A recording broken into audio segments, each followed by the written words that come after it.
गर्मी की छुट्टियां थी। आसमान में तारे जादू की तरह टिमटिमा रहे थे। हवा में आम के पेड़ों की खुशबू थी और गांव के हर बच्चे के दिल में था बस एक ही सवाल, आज रात क्या होगा। क्योंकि उस रात पूरे गांव के बच्चों ने मिलकर पहली बार एक रात का नाटक तैयार किया था। एक ऐसा नाटक जो पेड़ों के बीच तारों की रोशनी में चुपचाप जंगल के मंच पर खेला जाना था। इस नाटक का नाम था जादुई जंगल की कहानी। मुख्य किरदार थी चिन्नी, एक नन्ही सी लड़की जो परियों की कहानियों पर आंख मूंद कर यकीन करती थी, और उसका सबसे अच्छा दोस्त बिल्लू, जो कहानियों पर नहीं पर चिन्नी पर यकीन करता था। चिन्नी ने पूरे गांव के बच्चों को अलग अलग भूमिका दी थी। कोई राजा बना, कोई राक्षस, कोई पेड़, कोई तितली और कोई चुपचाप चमकता चांद। सबने मिलकर तैयारियां की, स्क्रिप्ट याद की, पोशाकें सिलवाई और फिर आ पहुंची गर्मियों की सबसे चमकती रात, मिड समर नाइट। जंगल के किनारे टांग दिए गए थे रंगीन कागजी लैंप, टहनियों पर चमकते थे जुगनू और बच्चों ने पत्तों से बना एक खूबसूरत मंच सजाया था। सब तैयार? चिन्नी ने पूछा।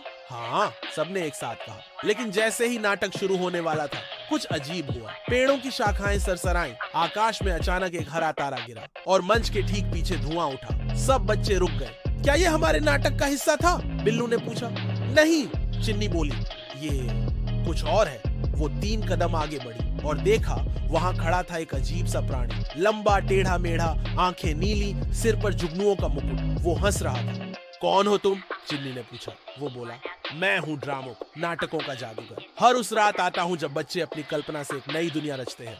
बच्चे पीछे हटे। डरने की जरूरत नहीं, ड्रामुक बोला, पर एक बात ध्यान से सुनो, आज रात तुम्हारा नाटक सिर्फ बच्चों के लिए नहीं होगा। जंगल के सारे जीव, परियां और जादुई आत्माएं भी देखने आए हैं। सब चौंक गए और अगर तुमने अच्छा नहीं किया तो मंच और यादें दोनों खो जाएंगी।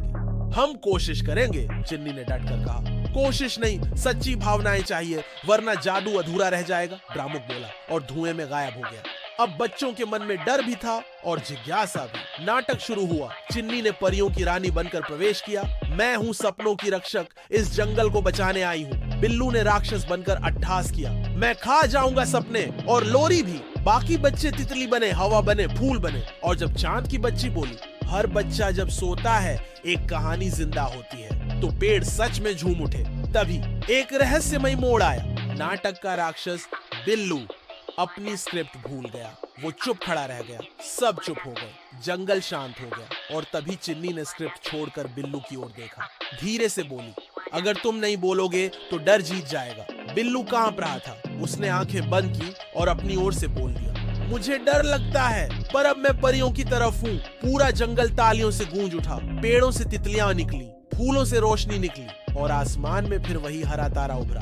ड्रामुक वापस आया। बच्चों, तुमने आज जो किया वो सिर्फ अभिनय नहीं था, वो सच्ची भावना थी। तुमने डर को हराया और कल्पना को जिंदा रखा। उसने चिन्नी और बिल्लू को आशीर्वाद दिया। अब तुम दोनों जब भी आंखें बंद करोगे, एक नई कहानी पैदा होगी। अगले ही पल सारा मंच धीरे धीरे फीका होने लगा। बच्चे अपने अपने घर लौट गए। सुबह जब सब उठे तो सोचते रहे, वो सपना था या सच?